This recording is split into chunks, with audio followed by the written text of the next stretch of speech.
Welcome, everybody, to another Lap Zero podcast. Lap 36 is coming at you. I don't know. We've heard that there's Ken Schrader. Maybe it's his episode, but I don't know. Norman's saying it's yes. So we're going with Ken Schrader. I don't really remember what number he drove.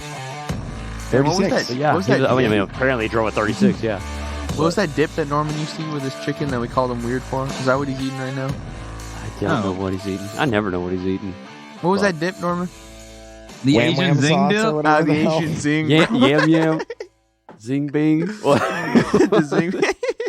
I just see him there munching. I'm like, oh no, it's that Asian zing sauce again. Anyways, we're going to get into a little bit of NASCAR. Of course, a couple weeks ago, Indy ended up, closing out their thing. So we've got a Japanese Grand Prix, a little bit of a recap on that, and then we will get into some stuffs that hopefully everybody's good on. But yeah, the NASCAR playoff is going on. I don't know if anybody had time to tune in, see that little shenanigan of a race there in Texas. I did watch Deep it. in the heart. Did anybody else, or is it just me again? I figured Dave didn't go, right? The Dave's... stars at night. No, I didn't go. It's too Dave, hot. your track dude. sucks. I'm sorry. I don't care. I don't care if you're from Texas going to that place when it's 100 and whatever. What was it in the cockpit? It's like 120 degrees or something. I heard 140 track temp. Is Yeah, that right? Like the pavement, like the asphalt? It's a bowl. Yeah, that's ridiculous. There's no wind. The beer's expensive. If you can bring in your own, we've been over that, but still, like, no, I just my kid was gonna get all red faced and angry and stuff. So hey, shout out to NASCAR, it's still BYOB. You know what I mean? I like that. You can do that. We love you. Indy is too at Barber. Everyone but Formula One, really. And WC. Like, you want and beer? Motocross, $37. Yeah. Oh, and You the are state poor. fair. Pay it. I found out the state fair this last weekend I went to here in the great state of Oklahoma. Yeah, it's pretty expensive. Everything's expensive. It costs for 4 adults. It was like $62. Woo. Just entry. Anyways, ridiculous. And then $12 beers. I don't even want to know, honestly. Didn't enjoy one because I didn't want to know. Once I got that, I was like, all right, we're here. Let's go. Everybody had a great time. Enjoy. Look at that pumpkin. It's really big. Let's go home. Hey, but my son did get 6th in an FFA welding competition type deal that they put together. Him and his classmates put together a bench from wagon wheels and then wood, for the seat in the back on it. Nice. And they got 6th overall, and it looked really amazing. And I think he got gypped. That's all I'm saying. He should at least got 3rd. Those welds were shit on that 3rd place one. Okay. But anyways, but his dad was the commissioner. It was Oklahoma State colors. So at the ag related stuff, you're gonna always win. Top 3 if you make it orange and black. But anyways, neither here nor there. Good job to my son. Yeah, but Texas, been there. I can't remember what year it was. A long time ago. I think COTs were out. Wasn't it 2014 or something? Back before global. Whenever McDowell went into the wall. Yeah, McDowell went into the wall. I got to see that in qualifying. Besides 2008. Yeah, Wow, so that was when it 08? was, dude. It was still in its prime. So I was like tuned 6. in. I tuned in for a little bit of this race, and what I looked at and what I saw was that where I sit is actually covered now, and there's like so much room to go to a Sunday NASCAR race compared to 08. So from 08 to 2023, and I'm sure it was after 08, but I can tell you I was there for 08. It was elbows to what's Sunday. Like you could barely get in, you could barely sit, you could barely move. 15 years ago. Crazy. It has changed a lot of fan base wise. I don't know. Maybe some of that's due to COVID, right? Everything that's outside or public, it seems like it's kind of lowered in numbers. They're starting to come back up. I don't know if that has anything to do with it because I've been to a Texas Rangers baseball game just the other day, and that place was packed. So the Rangers can pack somewhere in Texas. They can pack a stadium, but NASCAR can't. So that might be something we wanted to talk about. It was too hot. Yeah, it was really hot, but still hot down here. Fall is not here. Yeah, There's 101 here on race day in my town, and we're probably not as hot as Texas Motor Speedway was. Yeah, but how do they fix that? Like, when are you going to go to Texas and it's not going to be hot during the race season? I don't know. Maybe just don't go to Texas. They need to change that track. It sucks. Well, there's so many Add tracks some that have wind. repaved. Yeah, put some fans. Put some fans. It's easy. big fans. Screw all the PG1 and all that. Just put some fans in there and like some of those misters. We're good. We got the dryers. Not We're gonna bring out the ice fans watching machines. the race, like fans cooling the fans. Yeah. Yeah. If you bring fans, you'll get fans. Okay. When I was there last year, they had massive portacles set up from like DFW police everywhere, and they were handing out last year's Echo 500 towels soaked in ice water for free to everyone, and there were people struggling, dude, and that was like, last year. Don't die here. It Don't was, die here. It was don't not die. as hot. There was a lot of old people in wheelchairs that looked real sickly. Like you walk by, I'm like, you okay, dude? James walking by like, that one's not gonna make it. Like, you need some water, dude? All right, I'll cut that. But it was rough. So yeah, no, I don't doubt that I think cool it off 20 degrees and you'll see more fans. Yeah, and like I say, it's one of the things that some places you can kind of play with that a little bit. It gets hot later or whatever the case may be. And I'm not trying to say that for, Texas is a fans desert. I mean, equal it's not fans. horrible. Are you listening It's to me, not Texas? horrible. Fans. But if you get fans, or like Antonio was saying, repave. Everybody's repaved. They've changed banking now. They can do all these things. Everywhere's done it. They've already dumped too much money in that. The issue with Texas Motor Speedway, if you remember being there, is that it is like it's been developed around it so much that like there's some room, but not a lot of room. Like, yeah, it is weird because they've got a dirt track next to it too, right? Yeah, there's not much room for them to tear down, and like there's not like they can't like tear down the banking without like taking it away one scoop at a time. Yeah. So it's rough. It's a rough project. I feel for them, but I don't know. I don't think the repave they did was a good move, though. I'm not gonna lie. It was like it didn't make it any better. Because what did they change? It was 1 and 2, right? Yeah, 1 and 2 is the way wide corner. It never raced good. Like I tried it on iRacing back, I don't know, like when it first came out, and it sucked. And then they tried it in real life, and it sucked. And then like we've still been going there, and I don't know, like I feel like 3 and 4, like the racing's okay in 3 and 4 because that's basically the old 3 and 4. Like nothing really changed in that corner. I think. Don't quote me on that. I don't remember. Again, repaved a long time ago. But I do think 1 and 2 sucks, and with these aero cars, it really doesn't make it any better. Like the whole race, it was just dirty air, and as soon as you got too high out of the top 2 grooves, they were useless. There was one point in the race where I think Larson went up to go block Bubba, and Bubba had to go move up another lane to get some air on the spoiler, and there was just no grip. He was just out of the grip, and then it was just you can't really race. On your comment, I just wanted to maybe small discussion topic here. So Texas came along with like the Kansases and the Chicagolands. We had all these tracks starting to form in like the late 90s, early 2000s, starting to come onto the circuit when these cars were still mechanical grip styled cars. Do you think that, and now that they raced those tracks when they came on circuit, raced pretty good and they were entertaining, do you think it's because we're going to the aero cars at these intermediate tracks aren't as good as they used to be?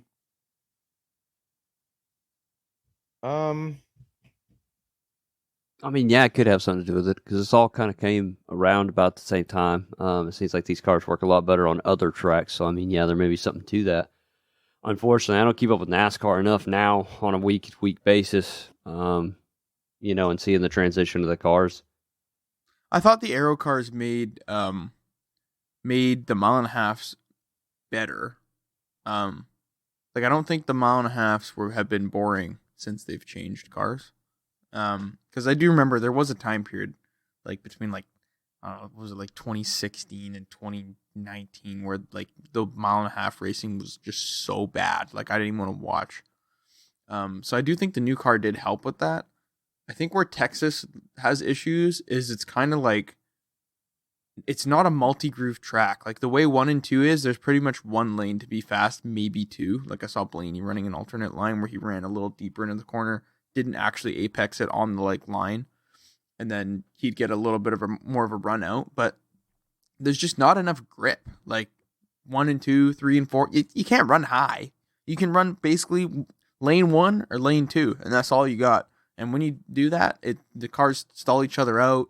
they get aero loose. Like for example, what happened with Larson there. I don't know if you guys saw, but they didn't. I don't think they actually touched. I think it was just one of those aero loose situations where guy pulls up to the other guy's door going into a corner, and just now there's no. I don't know how the aerodynamics work. I don't know if it just takes the air off the splitter now, or if it's just something to do with the splitter or the air hitting the front of the splitter, hitting the guy's car beside him, and then hitting his car. I don't know how the fuck it makes them loose, but I do know for sure that track does not race well, and that is, I promise you, that's the reason why. Because every other track that's got multi-groove racing has an awesome race. Like look at something like Kansas. Kansas has always had multiple grooves, and it was always been good.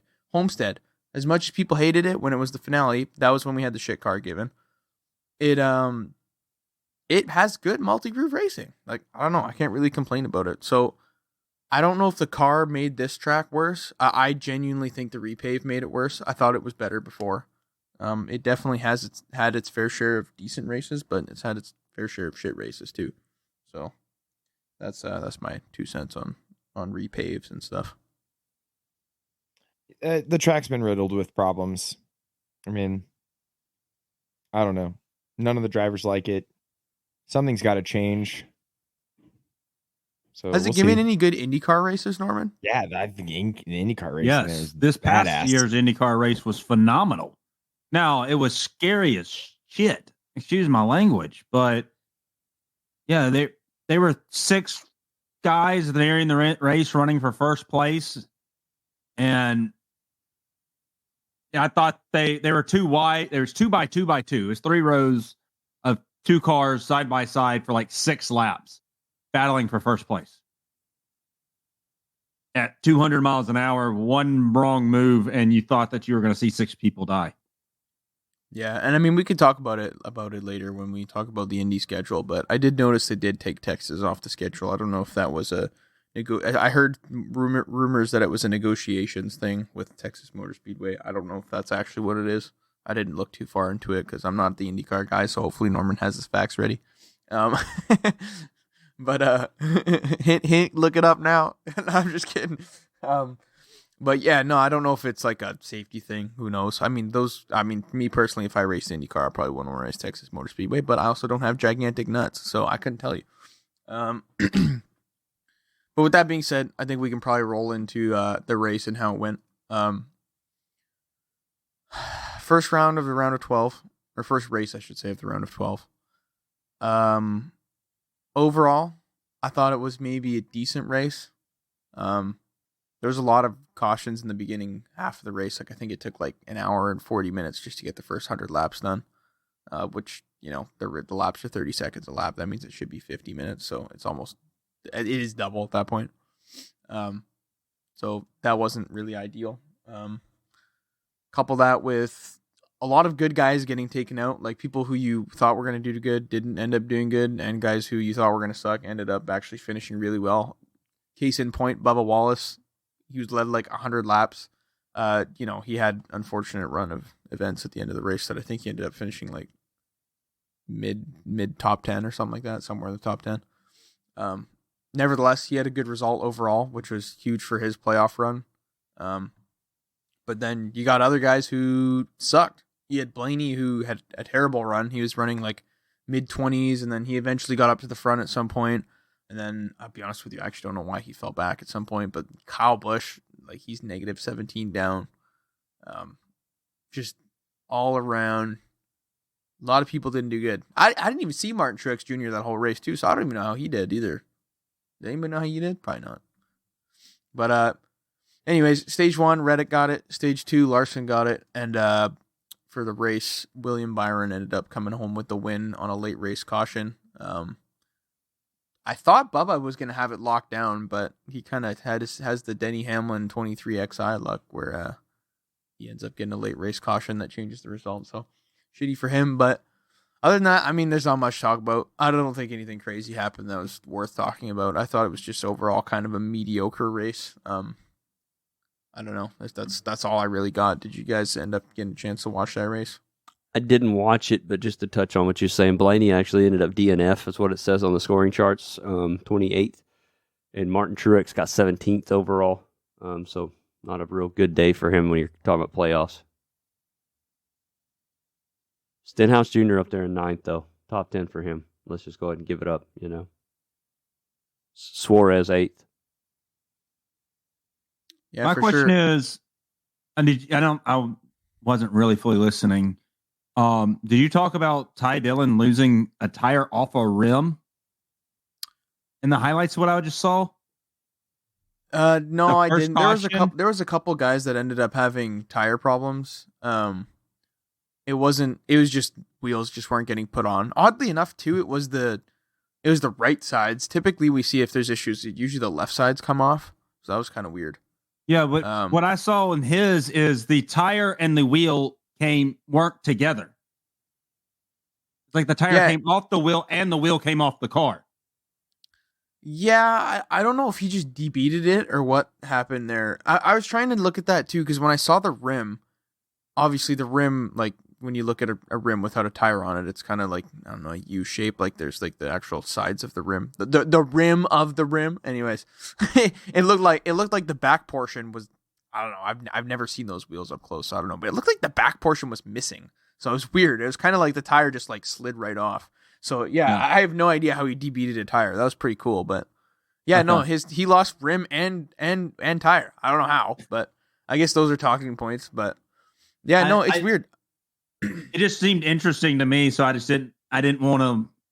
I didn't know if anyone had any more information on it. I would love to know what really happened there. I don't know why teams are struggling so much with these lug nuts, to be completely honest with you. And for those of you who don't know, basically NASCAR went to the single lug last year with the new car. And essentially how it goes on is it screws on and then something pops up. Kind of like, what's a good example? Like a pop-up table or like a pop-up tent. You know how they got that little metal tab that pops out into a hole? It's the same concept. So the wheel pops on and then that pops up and that's what holds the wheel on. So a lot of the time teams don't tighten the wheel enough. Like typically, I should say, when you see the wheel fall off, typically it's just because they didn't put the wheel on tight enough. Like they didn't actually screw it all the way down. So typically you see left side, that happens on left sides, because what happens is they do right sides first and then they come to the left side, and then Jackman drops the jack while the tire guy's still tightening the tire and he never actually gets it fully tight. In this case, I don't know if they're just rushing too quick to get to the other side or what, but two right rears going off the car was a little strange for sure. But yeah, I don't know what kind of challenges it created with pit stops. I would think you got more time. I mean, you still got to wait for fuel, so it's kind of weird. I mean, I don't know.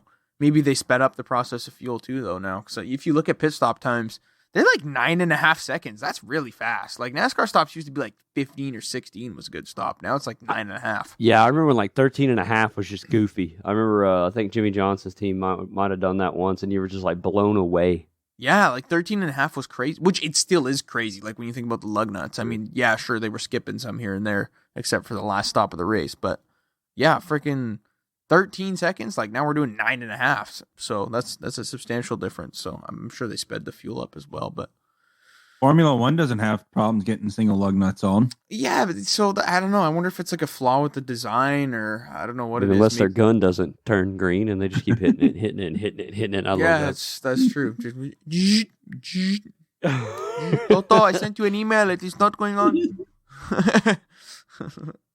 Bolt has his 43-hour pit stop. Yeah, right. But yeah, no, it was weird. I mean, I don't know. It was a decent race. Nothing that's gonna make me hate it. Like I still watched it. Whatever. End of the day, it wasn't terrible, but I'm glad I watched it and I was able to fast forward. That's all I'm gonna say. Yeah. Right. Watching it live would have been pain because it was like probably literally like a 3.5-hour race. Again, though, I talk about it all the time. It's one of those tracks I don't think we need to be doing that many laps. I know it's like, what was it, 400 miles, I guess? Because what's 400 divided by 1.5? I'm sure it's 267. That's how many laps we did. But I don't know, man. Tracks like that, I'm just like, do we need to be doing 267? Like, even 200 is a substantial difference. You know what I mean? But yeah. I don't know.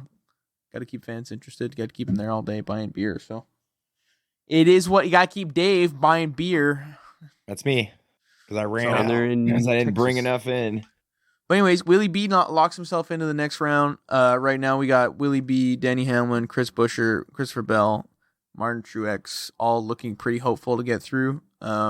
Given we are going to Talladega, so that's all a toss-up. But realistically, You got Ross Chastain, BK, and Kyle Larson. They're sitting in okay range. Which, by the way, Kyle Larson was looking really good, and then now he's only +2 with that wreck. So you got to watch him at Dega. We got to see what happens because he might be on the struggle bus unless he goes out and wins the Roval.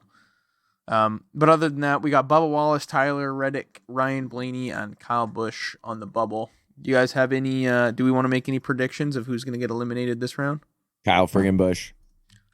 Yeah, it's probably a good bet. Honestly, unfortunately for the old head. Old heads got to stick with old heads. I personally am going to go with, and I'm not going with just the 4 that are on the bubble, but I don't think Busch is going to make it. He's been having a rough season. He just has not been doing good. Yeah, he hasn't had the best. I don't think Blaney's going to do it either. I'm not going to lie. Like I was saying last week with Logano, man, all of Penske's just been sucking. I know Ford's been typically doing bad, but I don't know. It's just not looking hopeful. I actually think Bubba Wallace is going to make it. He's been doing really good. I think Tyler Reddick's also going to make it. I think we're going to lose Brad Keselowski. And it's kind of a toss-up between like Ross Chastain or Truex or C. Bell or something. I think one of those 3 are going to get struck by bad luck and take that 4th position. I haven't seen much from Chastain either, although somehow he did decent this race as well. But anyways, those are my 4 picks. I'm going to go with Chastain out of those. So Chastain, Blaney, Busch, and Keselowski are my takes for not making her through. You guys don't have to give your 2 cents if you don't want to. Those are pretty good. I can't really add to that. Just Kyle friggin' Busch is out. I think a lot of like fans would just be devastated if Kyle Larson didn't make it in. But like you said, Talladega, what if he gets wrecked out pretty soon? I mean, it could be out of his hands there. The Roval, right? Somebody locks up going into a corner, could be out of his hands there. It's not 2 races you want to be leaning on, you know? No, I definitely would feel better if I was someone like Denny Hamlin or, well, Willie B's chilling, but yeah, right. Someone like Denny Hamlin or Buescher. With his big ass hats. Yeah, those hats in pit lane. Come on, bro. Denny's got a good points gap actually too. Kyle Larson's gonna not have a good race at Dega, but he's gonna come in and he's gonna dominate and win the Roval to jump himself back out of it. Has any of Norman's predictions actually went 100% true? That's the question. He's a good storyteller, but has any of them ever came to fruition? To be honest with you. Who's counting? If I would have swapped my in and win pick this past week, I would have had another sweep. Yeah. So my predictions are normally close. They're very close. There wasn't a good story with it, you know? Yeah, if he wins, I'm going to be pissed. That's all I'm saying. If he goes down like that, I quit. That's all I'm saying. I think we got to change it up next year, though, for the in and win a minute. I got a good idea for next round. I kind of like how we've been doing it in kind of like how I've been doing it in this pool I'm in. This is actually so much more fun. But anyways, yep. I think that's all we got for NASCAR. Yeah, I got move on into Formula Ones. Well, I was gonna say before we go to Formula One, since typically we have IndyCar filler here, do we want to touch over the IndyCar schedule? Because I know the 2024 IndyCar schedule did get released today, so it wouldn't be a bad idea to go over it quickly. Yeah. Well, Norman, do you want to roll us through it? Otherwise, I got it handy if you don't. I got it. Okay, cool. Go for it. Yeah. We're gonna start the season. What we normally do, we're gonna go St. Pete. We're gonna do the Thermal Club $1 Million Challenge at some club track. I'm not thrilled about. Yeah, what is that, anyways? I meant to ask you because I was looking at that and I don't really know what the hell it is. So there's a driving club in I want to say it's in California or Nevada. I'm pretty sure it's California. They have their own track. It's private. I think it has villas that go all the way around the track, and all these rich people with their rich sports cars go out and drive their car and think they're race car drivers around this track, and they're not. They're literally driving 5 miles an hour around a track because their car is worth more than our house is worth. So, I don't know. We'll see. I've not really seen a layout of the track either, but they talked about it all last year during the races. And I kind of just ignored it because I didn't want to make it true, but it is true. I noticed they added Milwaukee Mile back too, which was cool.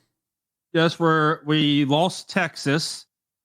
The reason we lost Texas is the NASCAR race that we were talking about earlier is moving to the spring next year for Texas. And because of that, there's nowhere for them to put the IndyCar race at Texas. And IndyCar didn't want to extend their schedule, so they dropped Texas instead of extending their schedule.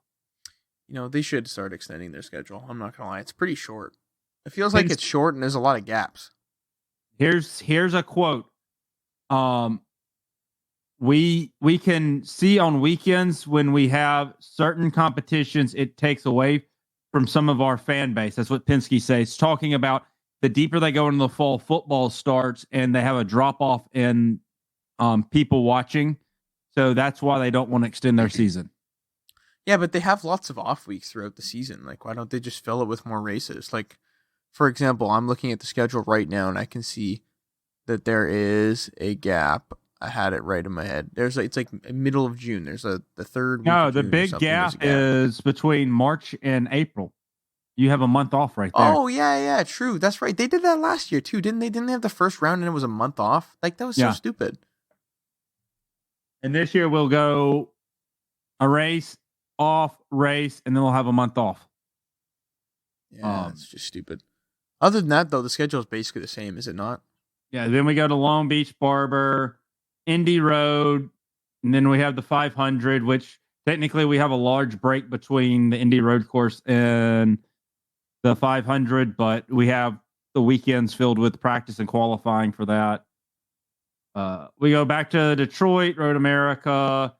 Laguna Seca has been moved to June, which is going to be interesting because I figure that's going to be kind of a hot race. I didn't even notice that. That's true. The finale swapped with. Then Mid Ohio. Then we have the double header at Iowa, and then we go to Toronto, and then we go to Gateway Portland. Interesting that then we go to the Milwaukee Mile, which is nice, and then so we'll have two races at the Milwaukee Mile in one weekend, and then we'll go to Nashville for the finale.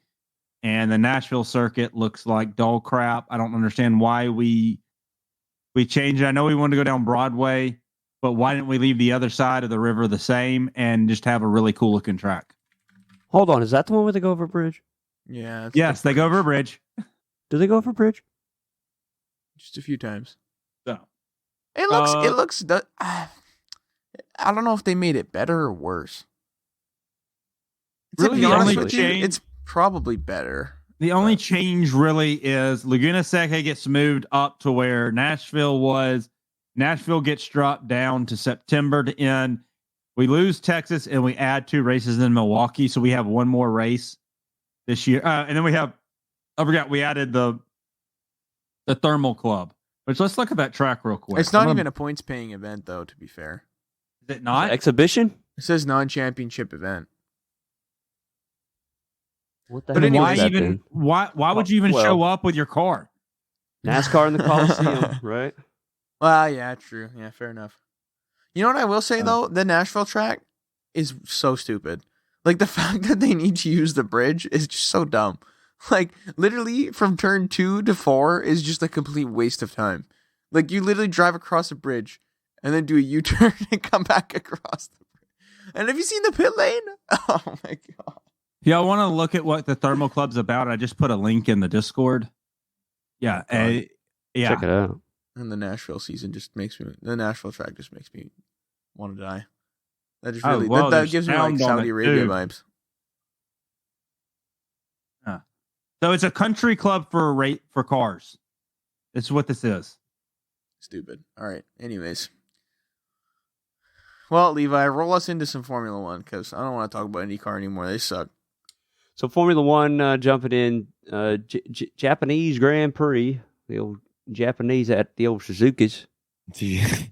I like the track. I like the track because it's got a little bit of everything, man. The S is when you first start the lap, and then you've got some really technical.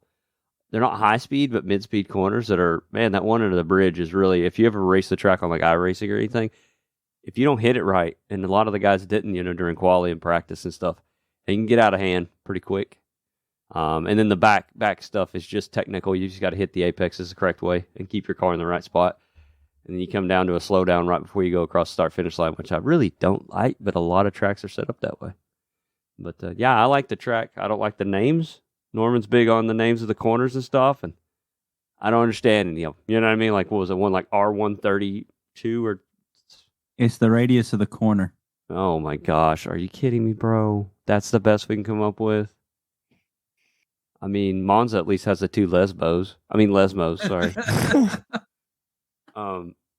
Anyways, yeah. So, and we're canceled. Yeah, right. Japanese Grand Prix could also be called, I think, front wing Grand Prix, or maybe the retirement Grand Prix. There were so many front wings changed. I was counting them. I was telling my wife, we were sitting there looking. She's like, "How much money?" I was like, "They're like 250,000 or something on wings." So like they've went through a good million, I think, on just front wings today. Did Perez? Did they have to super glue one of his wings back together to put him back on track? Something happened because he sat there for 40-something laps. Now he's 13, 14, 15 laps of a 50-lap race, 50-something lap race. Like, he just sat in the pits. But anyways, I think the big talking point, really, practice went fairly unscathed. There was a couple of off tracks and this and that. But the biggest thing, I think, in my mind was Logan Sargent. He's trying to put on a good show for Williams. He's trying to put on a good show to anybody else that he may have to lean on for a spot in the future. And what does he do? He goes out and demolishes his car in qualifying. Wreck is not a good word. He demolished it. I don't think there was anything square on that car. No. Once he wrecked it. I mean, he smoked it. It was a good one. But yeah, as far as that goes, you know, you had your McLaren's really put on a show in qualifying and got the, top two spots there with Max on the podium, of course.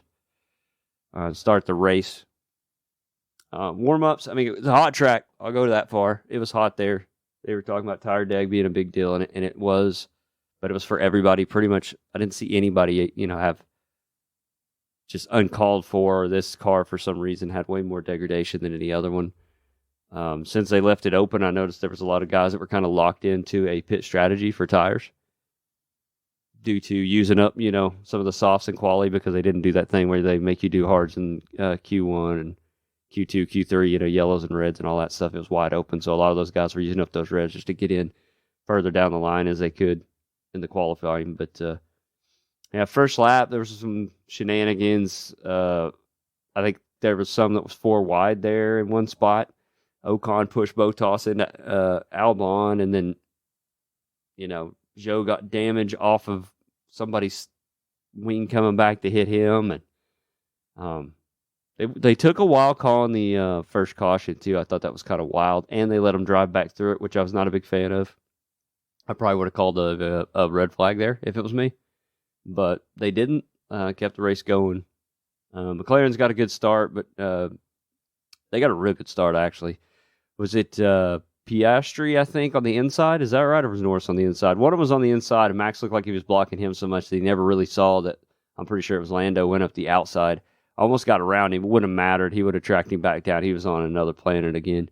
But, they put on a good show pushing that hard. And they ended up, doing really well and standing with him on the podium at the end of it. But, the Perez was kind of the goofy thing, man. Didn't qualify well. And then he gets after the first caution or second caution, he comes out of the pits and passes a couple guys. He passed like 3 guys, let 2 of them back around. Then he took a while getting somebody else around. And then he got a 5-second penalty for it. No, the penalty actually, in the race, because I watched the race this morning. I wasn't able to watch it this weekend. His penalty was for his pit entry. He passed the car on pit entry. See, I thought it was on the exit. I thought they said we thought it was the entry, and then later on they showed where he had passed a couple of guys, got back on a track, tucked in line, and then let him back around, but didn't let, like, Albon around or something. But he ended up letting him around. But either way, I mean, yes, he probably gained some positions, but I don't understand. It's kind of a rough one. There should be some rules or something that are black and white.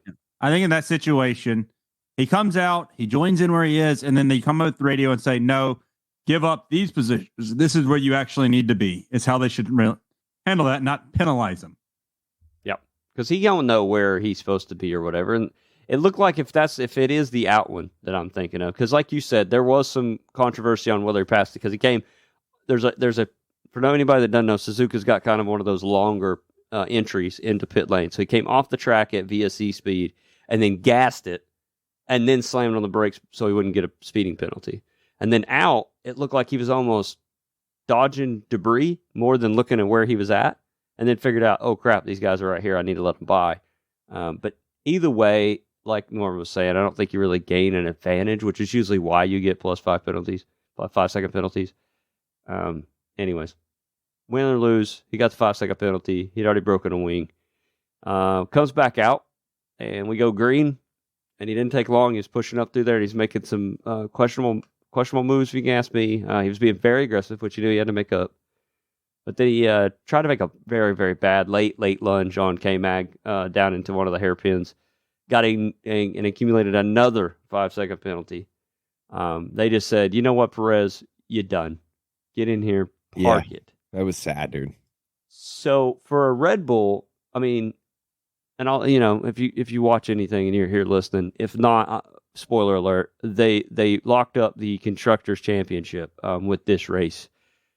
And it's kind of embarrassing that you have Max, which I think Antonio might have touched on it. His fastest lap of the race was like a whole second. Is that right? Faster than anybody else? If that's what the F1 site's saying, then that's 100% what it says. Like, you got one car that's doing that, and you got another car that couldn't even get out of the pack without getting 10 seconds worth of penalties and retiring the car. They can say all day long that Perez's job is safe, but if this keeps happening, these kind of things every 5 races, it's got to come around somebody's better. I mean, somebody's got to be able to do better than that. But 1.1 second faster. Yeah, I mean, he is just literally on rails.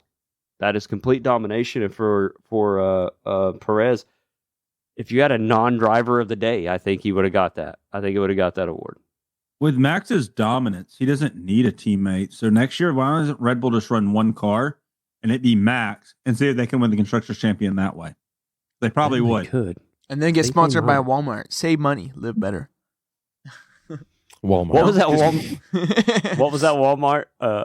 There was a Walmart sponsored race this year. The Quicker State, like 450 presented by Walmart. Yeah, presented by Walmart. Oh, I never saw that. Red Bull presented by Walmart. No, I think it was the shop at Walmart. It had a stupid name. Hold on. Anyways, while he's looking that up, we'll come back to the Walmart. But yeah, go ahead. It was the Quaker State 400 available at Walmart. Available at Walmart? What? That was what the race was called. The race is available at Walmart. The Quaker State 400 available at Walmart. Okay. I just had to get that in there. I wasn't quite ready for that. But So- that's great. Whatever you're doing this Saturday in Alabama, Norman will be available at Walmart. Available at Walmart. No, I don't really go to Walmart. Sorry, guys. So, anyways, yeah, to finish up with Perez, he had a very bad day. He got out of the car. They were going to retire it. Come to find out, they were like, "Oh wait, you got 5-second penalty. If you don't take it now, it may roll over to the next race because it's an FIA thing. It's not a race specific thing." So what he does is he gets back in the car and then sits there for like 15, 20 laps, and then comes out, does a lap, comes back in, serves his penalty, does another lap, then retires the car, which everybody was just going on and on and on about. I was like, he didn't get in the way of anybody that I know, and they were just trying to play the game. But the FIA is now for sure going to make a rule against it. They said for next season, or maybe even from now on, you can't do that. If you retire the car, it's retired. So if I am Williams and I watched them do this with Perez, why didn't they do it with Logan? Yeah, I think they just accepted Logan sucks at this point. I'm not going to lie. Yeah. Yeah, I mean, well, I guess because his grid penalty wouldn't really be a penalty because he's going to be last anyway to start the race. Yeah, and simple fact that he wrecked the car again. I mean, it's just one of the, I don't know if they could have got his car back out. When they gave him a penalty, I forgot to say that at the beginning of this race. He started from the pits. Mr. Irrelevant started from the pits because they said that they pretty much built his car a new car. Like, they changed so many things that it was a new car, so he had to start from the pits. It's like, that's how bad he wrecked it the first time. Then he wrecks it again. But I don't know how long we're going to get to see him. Rumors are that Mick might be gunning for his seat, Mick Schumacher. which they're in the Mercedes family, and we've seen Russell come up from there before. So I don't think that's a bad move for him. They've got speed, decent speed for what they were. They've done a big jump. It's kind of like McLaren. They've jumped, but they were at the very bottom where McLaren was in the mid-pack. But they've made a good jump in their car. They're not dead last. Albon's putting some good stuff together. But anyways, the other stories of the weekend for me, anyways, was the little bit of back and forth you had between the two Mercedes. I think Hamilton should have been called off of Russell. I don't know how many times. That was crazy, what he was doing to his teammate. Bad enough that Russell got on the radio and said, "Are we going to race each other, or are we racing the other teams?" I mean, when Russell's pretty quiet most of the time on the radio, he doesn't get too rowdy, especially with his teammate. And then at the end of the race, he got past him and he said, "Hey, so he didn't want to let him pass. They were on a little bit different tire strategy at 4 or 5 laps or whatever, but they said that he needs to let him around." And then he says, "Well, that's great. If we're going to let him around and do this whole team thing, then is he going to give me DRS to keep me away from Sainz?" And he tried, but he didn't try too hard. It was enough that Sainz saw it, so I guess he did good enough. Because Sainz said, "They're using my own tricks against me." Like he's the only one that's ever done this, but push cars into other cars and different things. But yeah, that might come around. I don't know about you guys, but I think the tables will turn there at Mercedes. I think Russell's starting to be their driver, and Hamilton isn't as much of a top dog as he'd like to be. Wasn't Bono calling the shots this weekend since Toto wasn't there? Toto wasn't there. Toto wasn't there. So Bono was calling the shots, and that's his old engineer. I don't think it would have made a difference whether they would have switched the drivers or not. I think Sainz was going to do what he did, but I disagree with Mercedes' call there. Like, I didn't think that was necessary at all. Like, George went from 5th to 7th, like, quickly, and I didn't think it was a good call. I thought it was kind of stupid, personally, actually. Well, and I mean, do y'all think that there should have been any team orders towards the first of the race when they got so aggressive? I think Hamilton should have moved over for George in the beginning of the race, to be completely honest with you. Like, he was clearly faster. And then they're just attacking each other and running all over the track. And then Hamilton runs him wide and spoon. It's just like, what are we doing? Yeah, how much time are we losing there? Right? Right? Anyways. Well, they can always swap back, like we've seen them do in the past. But I'm surprised nobody said anything about Gasly and fucking Ocon yelling at each other. Friggin' Ocon let by Gasly because Gasly was catching him and he said he was faster or something. So they let him by, which was cool. So then Gasly tried to go run down the other guy. Then coming to the final lap, they talked to Gasly and they were like, "Hey, bro, so you didn't catch the car in front of you, so you got to let him back by." And Gasly started like losing his shit because he's like, "Well, I've built a 2.2 second gap. Like, what is that?" But I guess typically in the past, like with when Daniel was there and when Alonso was there, they would typically, how they would do it is you can pass the other guy, but if you can't go get the car in front, then you have to swap give it back. Give it back. So I don't know. Gasly didn't get the memo or something, but he was pissed off and like swearing on the radio and hand signals and Mamma Mia-ing all over the place. and anyways, he was not happy about the swap back, and he waited until like right out of the final chicane to let him by. Which it's one of those things where I don't actually know which side to support, because a lot of people were just attacking Gasly, being like, "Well, that's how the rules work." But at the same time, I was thinking, like, well, he did build the 2.2 second gap. Like, would it make sense to just swap? But I guess at the same time, maybe you should have let him battle. But at the same time, it was for 9th and 10th. So it's like, does it really matter the extra point? But I don't know. Racers, they'll complain. I think it's one of those you swap it back because it would have took some tires, right? Tire life. And it would have took some more time if I make you pass me legitly. Like, just racing instead of letting you by. So I'm actually giving you, I'm handing you like a second half in the race. Here you go. I'm going to give this to you. But if you can't make that pass, you can't catch that guy, then I want to go ahead and get that spot back, because in the record books, I feel like I could have elbowed you out and kept you behind me. That's one thing to catch someone. It's another thing to pass them, but I'm not going to fight you. I'm going to let you by. Yeah. No, give it back. Yeah, but after it's over, give it back. Now, when your driver's the one that gets to go around, you're frustrated as a fan. You're like, no, screw that. 2.2 seconds. You should be closer than that. But anyways. But yeah, as far as the Grand Prix goes, wasn't the best Grand Prix, wasn't the worst. I mean, there were some things going on all the time. It seemed like we watched Perez in the pits a lot, and I really feel bad almost. And y'all are gonna be like, "Shut up!" But it's like I feel bad for Max because he dominated the race. We saw him for the first couple laps and like the last lap. Like they really didn't even show him that much because there's just so much not going on with him. And I'm sure they're probably figuring everybody's tired of seeing his car. But like I said, it's just frustrating for the guy. But yeah, as far as the Grand Prix, I got nothing else. The next one will be in Qatar on October 8th. So we'll go into October before we have another race. But I think that one's going to be on the Espen, as usual. But do we want to give the update on the In It, Win It, and Bennett from this past weekend? First off, before I finish, and then we'll go to the In It, Win It, and Bennett. AlphaTauri extended Danny Ricciardo, my boy Rick, that we're always talking about. They extended him through 2024 with Sonoda. And that leaves Lawson kind of out with no ride for next season, which is very, very odd. It's a really bad Lawson deal. to Williams and Logan's out. Well, no, because he'd have to switch sides. No. And that only happens with a man named Piastri. No. Helmut Marko is going to sacrifice Sergio Perez to some weird German entity, and we'll see Lawson at Red Bull. Dude, I think he deserves a ride, right? The kid is talented. But maybe the times isn't right now. Maybe they're promising him something down the road. It's I don't know. for me. But, oh, dude, I'm telling you, the kid's starting to grow on me. He's really, really impressive. And he was in my guy's seat, and I'm still pretty impressed. But anyways, That's as far a as lot. rumors go, we got to look at that one's over with. There was always where's Ricardo, where's Lawson.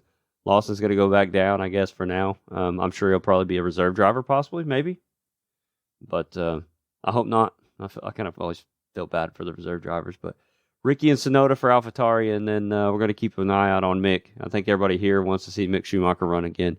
I don't think he got a full shake there at Norman's team, the old Haas F1. He was there with Seb No one this gets weekend, a fair shake there. following him around. He was. Yeah. He was. Seb was doing a good beehive thing. He was building beehives. He's I love that, saving man. the world. I love Gotta love Vettel. dude. Gotta love that guy. Like, how do you not love Vettel? He's making beehives. Anyways, yes. In It, Win It, Bennett updates. Where are we standing, Mr. Antonio? All right, rolling through the In It, Bennett, and Win It from last week. So, little You recap. look so thrilled to do this too. I don't really. I'm not thrilled. So, we'll run you through. I'll just go top to bottom alphabetically. So, I picked Sonoda to Bennett, Sainz to be in it, and Hamilton to win it. And unfortunately, all I got was my Sainz in it pick. So I came home with 1 point. Dave picked Gasly to Bennett, Hamilton to be in it, and Perez to win it. And unfortunately, he came home with just the Hamilton in pick. Levi picked Sargent to Bennett, Norris to be in it, and Sainz to win it. And he came home with 2 points, one for Sargent being in it, and one for Norris being in it. And last, but somehow not least anymore, we have Norman picked Albon to Bennett, Norris to be in it, and Alonso to win it. And he got the Albon pick and the Norris pick correct, so that got him 2 points. So we're looking in the points total with 6 rounds remaining. It is currently a 3-way tie for first with 15 points. And last but not least, we have Dave with 9 points. Cinderella story. I ain't hear no bell. No, you're not out of it yet. You still have He's 18 really not. available points. There's 18 available points on the board, guys. Wow, wow, wow. Y'all don't know what's coming. I think I do know what's coming. True, but whoever hits the win pick, that one's hard. Apparently, It so is the hard. win pick. The Nah, Ben pick's got that. been. Slurp. When I saw Albon go in the air this weekend to start the race, I was like, just retire the car. Why aren't you retire? Then they retired Logan's car. I'm like, why aren't you retiring Albon? And then they retired him, and I went crazy. Albano. Oh no, So, my yeah. tires are gone. We'll be touching base on that again once we get around to the October 8th weekend. But for now, I think we had some real racing actually going on from one of our Hometown esteemed heroes. colleagues. Yeah, our boy Norman down there in Alabama had some Yeah. racing. What about it, man? Tell us about it. I ran in the not even going to try to pronounce the name of the race because In this series of 24 Hours of Lemons, they come up with some really crazy names. It's like the Colonial and Sinkhole race or whatever. It's at the National Corvette Museum's Motorsports Park. And I guess you'll understand where the sinkhole pun comes from, since the Corvette Museum had the massive sinkhole in it. What was that, 7-8 years ago? Is it there in Bowling? Is it in Bowling Green, or is that in a different place? Yes, Bowling Green, Kentucky, which is also home of Western Kentucky, but it's not in Western Kentucky. So kind of weird. Just something I thought about while I was there this weekend. Sidetrack right there. But yes, 24 Hours of Lemons, for y'all that don't understand it, it's supposed to be, these are air quotes, a $500 car. Try to run, it's Big normally, air quotes. yeah, normally Big like air a quotes. 14 to 16 hour race span over 2 days. You normally run like 8 hours on Saturday and 8 hours on Sunday. I think we were more of a 14-hour race. I think we ran 7.5 and 6. It's how our race got split up this weekend. But very fun. Most of the people show up with full-blown race cars. They do some crazy things. We had a Ford Maverick in the race this weekend, but it wasn't a Ford Maverick. It was an 02 Corvette with a Ford Maverick body set on top of it. It was fast. I think it finished like top 5. That's Lemons in a nutshell. And the nutshell pun, if you watch the wrap-up videos, you'll understand what the nutshell means. But We don't watch the yeah, recap videos. I got invited with about a week to go into the race by a team called Cheat and Slow out of here in Birmingham to go be a driver for them. A good team. They run a 94, I want to say, E36 convertible. It had just been motor swapped with an M3 motor from that same era, from the E36. So we were expecting a lot more power in the car. And it did. We got, so you have to give you more inspection things. So you go through tech inspection to make sure your car is safe. Then you have to go through what they call BS inspection. And they class your car. A class is for all the cars that are really fast and gonna run the whole race. That's A class. B class is the mid-tier cars, could have some issues, and you might be a little bit slower. And then C class is the cars that probably aren't going to finish the race and are slow as Christmas, or they might be fast, but they're going to blow up and they're not going to be able to finish the race. So this car normally is an A class 0-lap car. They'll give you penalty laps to help kind of even the field. We talked them down to B class because the car had been performing in A class. They never looked at the motor, so we got lucky there. And the team that was paddocked next to us was there with us. He wanted to give us some laps because we were coming down from A class. And they talked him into giving us 3 laps for the M3 because it had a 3 in the motor. So we started off 3 laps down, which hurt us. But Saturday, we looked like we were going to have to run 4 different stints. My stint was the middle stint, lots of cautions in it, and I was able to save fuel under cautions. It was hot, so luckily I'd taken a gallon-size Ziploc bag and thrown ice in it and put it under my race suit to keep me cool, which made me not worry about being in the car that long. But I kept getting my stint extended because of so many cautions. Unfortunately, about 15 minutes before I was supposed to be pulled out of the car, I go into, if you look at the track, it's called the Mazan chicane. It's turn 1A and turn 1B. It looks just like a Mazan chicane. And you downshift right there into third gear out of fourth, going through that chicane. And when I went to grab third, there were no gears. Nothing. The whole shifter was limp. Luckily, I was able to diagnose it on the side of the interstate, the side of the racetrack. I pulled off to the side, realized I was still in fourth gear. I radioed back to the paddock what I was feeling and everything. And they pretty much said, okay, we've lost a pin in the shifter linkage. They towed me in, and we lost 20 minutes of total track time right then and there. And they asked me to extend the stint to 30 minutes then. I had enough fuel to make it, and that would let us only have to 3 stint the day. But then 30 minutes ago in the race, when the owner of the car was in the driver's seat, we had catastrophic engine failure. Cylinder 6 tried to exit through the intake valves, and it doesn't work. Love it when that happens. Yes, this is the first time I've seen a piston inside the air intake in pieces. That's not a good look. No.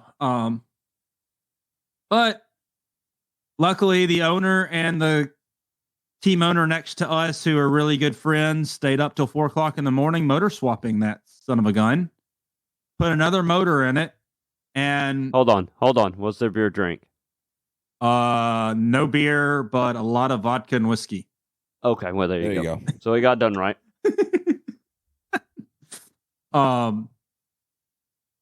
They got the motor put back in the car, got it up and running.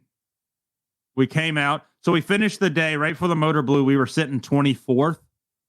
By the end of the day, we were dropped down to 30th. And how this works is we ran till 5:00 on Saturday, and then the checkered flag comes out. The race will continue. The green flag will drop Sunday morning. The same race will continue.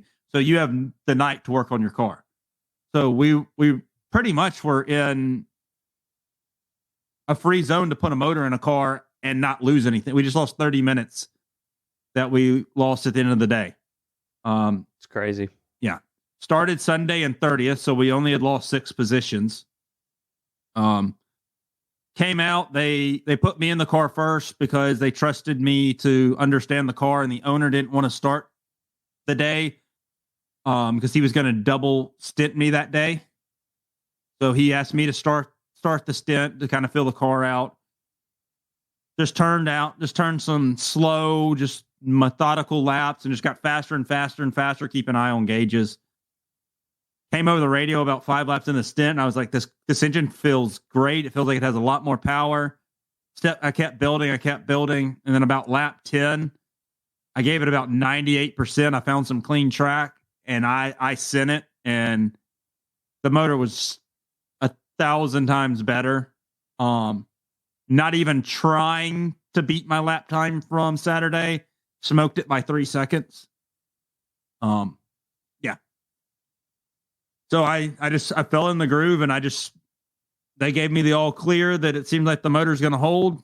I kept an eye on the gauges, but I drove. They want to keep me in the car for an hour. They ended up giving me an hour and 30 minutes in the car. And I just head down and try to do what I could do. Turn the car over to our third driver. His name's Raji. He went out and did his job, did really good. Got it. I got out of the car. We still were in 30th, but right after he got in the car, he started picking off. I got him in the position so he could start picking off positions. I think he got us up to 26. We put the owner Blake in the car. He got us all the way up to 25th, 24th, and then we didn't really understand the pit cycles and who was on what pit cycle because we were thrown off because of how we ran our stints. But he's putting me in the car with an hour and 15 minutes in the day, and he told me just bring the car home. I never even pushed the gas to the floorboard the whole time. I feathered it around the track.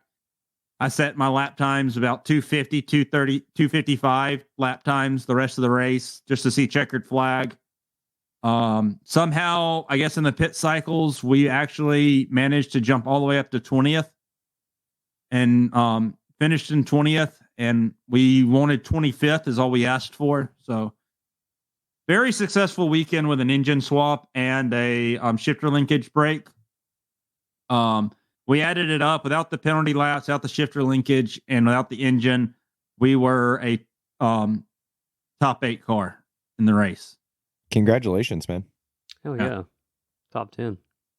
Well, it was top 20, but we could have been top 10. But Hey, we'll take it. no, Take it. when you replace a motor at a racetrack and you still finish top 20 out of 76 drivers or 76 cars, you take it. Yeah. Yeah, and you got to race a real car around a real track, so you're doing better than me, bud. Oh yeah, Hell yeah. Had a blast. Got to thank the guys over at Cheat and Slow for letting me come. I hope I impressed them enough that they'll invite me back here in December to Atlanta. We'll see about that. We need to get some stickers made by then so you can slap the old lap 0 on there. Yeah. And they gave me, I got 6 hours inside the car on a 14-hour race. So can't complain about that. Hell no. It's amazing. I always figured if I owned one, I'd be the one to be in it the most. You know what I mean? So Yeah. pretty legit. Yeah. I mean, but technically, I mean, Antonio can back me up on this. Norman was driving a car that blew a engine. True. I mean, it just keeps following him around. Seems to be a common reoccurrence. Yeah, I mean, it's iRacing. So is it art imitates life, or does life imitate art? Because he's always blowing him in iRacing. Well, anyways, hey, yeah. I do have to say, I also beat the owner's fastest lap by 7/10. So, Ooh, sheesh. now, I think if he actually didn't stay up all night putting a motor in the car and was fully focused, he would have smoked my lap time. I think he could have got a 2:35 there. But it's good still stuff. It was a Good blast. stuff.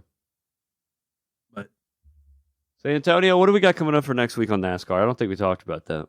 Where are we going to? We're going to Talladega. Hey, Dega, baby. Everybody loves Dega. I mean, except for the people that don't. Yeah, true. Love If you my do country. racing, we don't like you anyway, so it's okay. Yeah, they're going down to Norman's part of the neck Hey, of you the should woods. go, Norman. It would actually be a good race. Nah, we don't go there anymore. I haven't gone since Davey Allison was racing. I haven't been since 2006. No, When Davey 2008. Allison was racing. Last time me and Norman's been to a NASCAR race was the same year. That's just old dudes right there. Yeah, y'all. Oh, wait. You're so 08. old. Wow. I'm so damn. Uh, Anyways, I think that wraps it up for lap 36. We'll put her in the old books. Come back next week when we figure out who the heck drove a number 37. Is there a Formula? Yeah, It's a Formula 137, right? Oh, is that Kvyat's number? Kvyat, sorry. The torpedo. I think so. Max's Oh tunnel, my buddy. Yeah, right. Anyways, thanks for tuning in. Hit us up on Discord. We tell you every week, be sure not listening. Discord. Yeah. Besides that, League Zero's back up. They're doing the Super Formula. Look up League Zero there. His number is 26. It doesn't count. Hit up League Zero, leaguezero.net, if I remember right. Find us on any of the weird places that you like listening to things and whatnot. If you're already listening to this, you found one. Good for you. Also on Instagram and Facebook. Oh, yeah. Instagram, Facebook. Like I said, Team Goon Squad out there in YouTube country. Oh yeah, sign up look up. for the Super Speedway Challenge October 4th in Team Goon Squad. Oh, we got another one. I did not know it. Did I miss this? I need to go Yeah, it's check them October out. 4th. Oh, no, it's on the 4th. Yeah, I can't make it. That's tough. Man, he won the last one. Come on now. I can't. I got to retire now like friggin' Nico Rosberg did. Yep, I won it. Who wants to win more than one championship? I already done this. We'll do something else. Oh, you're gonna be at the end of the races, just doing interviews with guys. That's what you decided to do instead of racing. He's Anyway, not a stay pure sharp, racer. See ya. Love you. And Ford sucks, and so does Norman. See you